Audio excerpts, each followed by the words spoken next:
Eu me lembro quando eu estava fazendo faculdade no Rio de Janeiro, era do primeiro ou segundo ano da faculdade, nós estávamos no momento da Constituinte. E naquele momento, pela primeira vez, alguém comentou alguma coisa de um tal do imposto único, né? Um tal de IVA que eu nem sabia o que se tratava. Então, assim, a gente fala de reforma tributária há um bocado de tempo. Eu estou falando de 1987. Não que eu tenha tanta idade, é que eu entrei muito cedo na faculdade. Tem uma diferença em relação a ele. Eu entrei na faculdade com 16 anos e eu me lembro que desde então eu venho acompanhando um pouquinho essa questão da reforma tributária. Acompanhei a Constituinte, a Constituição, o ex-presidente Fernando Henrique tentou por 2 vezes, né? O presidente Lula, no Lula 1 e no Lula 2, tentou também por 2 vezes, e a grande pergunta é, por que há consenso de que a reforma tributária é a única bala de prata que nós temos para que nós possamos realmente sair, né, desta triste realidade de ser um dos países mais ricos do mundo com um dos povos mais pobres, né?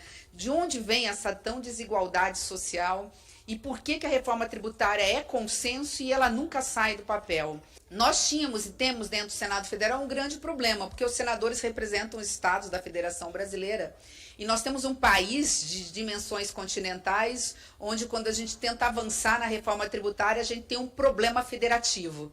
E a questão sempre parava, quando ela estava na ponta ali da agulha, na questão do ICMS. Nós temos estados que consomem e nós temos estados que produzem. E claro que alguns estados consomem mais, né? Outros estados produzem mais do que consomem. Então, quando a gente tenta criar uma reforma tributária, quando o eixo principal é tirar a tributação dos estados que produzem e tributar nos estados que consomem, procura fazer essa conta matemática no Senado Federal, onde nós temos 3 senadores por cada estado, somando os estados do Norte, Centro-Oeste e parte do Nordeste, nunca tinha voto para se aprovar uma PEC, portanto uma emenda constitucional que exige um quórum de 3/5. Então eu vi realmente, quando eu cheguei em 2015, um entusiasmo, agora vai, e de repente nós paramos exatamente na questão federativa, especialmente dos estados brasileiros. E eu tinha, inclusive,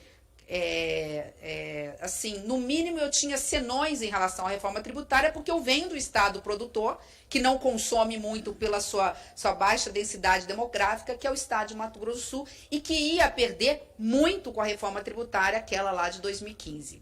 De lá para cá nós vimos o Congresso Nacional tomando para si essa responsabilidade. Acho que esse é o grande recado que nós temos que dar aqui, né? Qual é a reforma tributária que nós temos que passar? Aquela possível.